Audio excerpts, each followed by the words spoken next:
विपक्ष द्वारा मनपा के गठन पर प्रक्रिया पर उठाए गए सवालों का जवाब देते हुए मुख्यमंत्री देवेंद्र फडणवीस ने कहा कि विरोधियों को इस बात की जानकारी है कि जो महानगर पालिका जैसे अपने कार्यक्रम निर्धारित करते हैं वैसे ही आगे का काम होता है, कहीं कोई परेशानी नहीं है। उन्होंने कहा कि जैसे ही यह प्रक्रिया पूरी होगी हमें उम्मीद है कि अधिक से अधिक जगह महायुति की सत्ता होगी।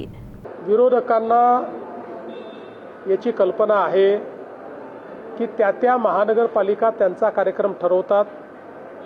आधी त्या महानगरपालिकेचं रिझर्वेशन काढणं गरजेचं होतं, ते आता रिझर्वेशन निघालं, त्यानुसार आता गटांचं रजिस्ट्रेशन चाललेलं आहे आणि आता सगळ्या महानगरपालिका एक एक करून आपला कार्यक्रम ठरवत आहेत।